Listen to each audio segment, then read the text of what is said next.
a busy world with responsibility, where work continues to pile up and stress can get to the best of us, too many people suffer from stress, a common phenomenon that can be considered a way of life. Stress itself can be seen as negative or positive. Who here has gotten stressed before? There's no doubt that each person has felt that same stomach-turning, heart-racing, aching feeling that we know as stress.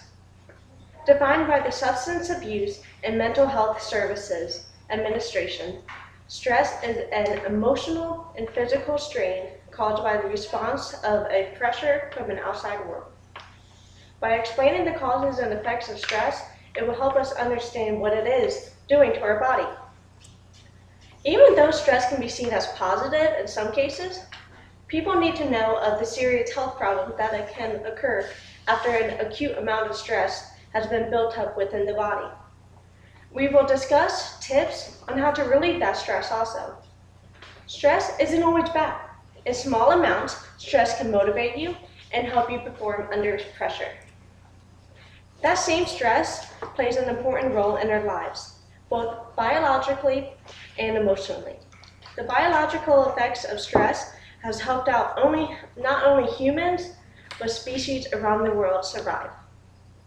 In the example of being chased by a mountain lion, stress would trigger the release of energy that is needed to get your body running to flee and go into a controlled environment. That same stress that you feel running for your life is the same stress you feel when preparing for an important deadline or finding the money to pay your bills. Many people cannot see the stress that is beginning to take over their lives because of, well, it's everyday stress. People deal with it, and it's hard to notice how much it is affecting our body. Emotionally, stress affects our mood, causing us to be short-tempered, overwhelmed, and also leads to poor judgments.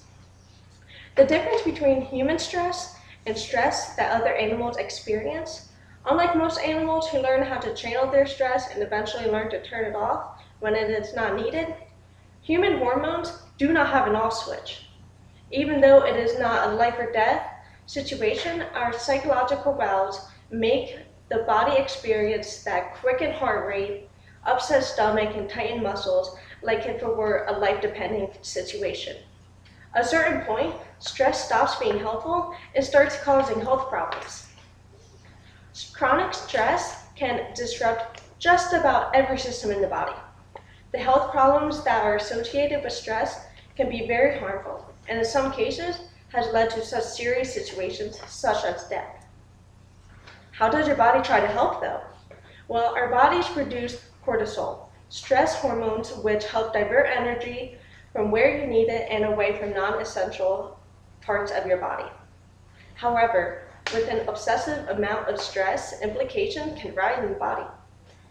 Each example of those implications would include, it would lower the immune system, inflammation, lowers white blood cells, heightens the risk of diseases, and evidence has even shown that the prolonged stress can help develop cancer.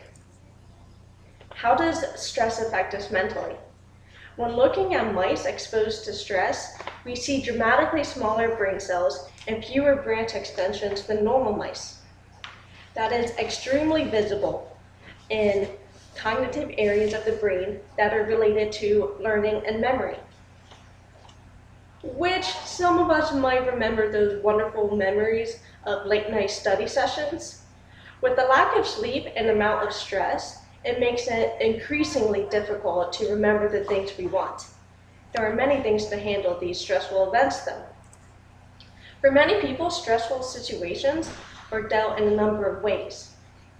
Ways of dealing with stressful situations are like talking to people that you care about, meditating, staying organized, physical activity, art, and writing, or doing other things that you enjoy doing. Two philosophers, Smith and Siegel, created the 4A strategy, which is avoid. Avoid all that necessary stress. You know, if it stresses you out, avoid it. Alter. Alter the environment and be willing to compromise. Adapt. Focus on the positive and bright picture. Accept. Accept the things you cannot change. Do not dwell on the negative and learn to forgive. Our body has its own way of getting rid of this. Another hormone, oxytocin, has been shown to reduce stress by helping your blood vessels relax, and it even helps your heart stress-related damage. Now, I would be thinking about how to get more of this oxytocin. A great way is cuddling. That is why oxytocin is known as the cuddling hormone. This is because it is released during positive interactions between people. Those who spend more time with people they care about can create a buffer to this stress. In the end, stress is inevitable. It is always present and will always be a challenge to overcome. However, by knowing the hazards of stress and how we can stay one step ahead is we can go on living as carefree and get to know the best in you. Don't forget to spend time with those you love, because you never know, it just might save your life.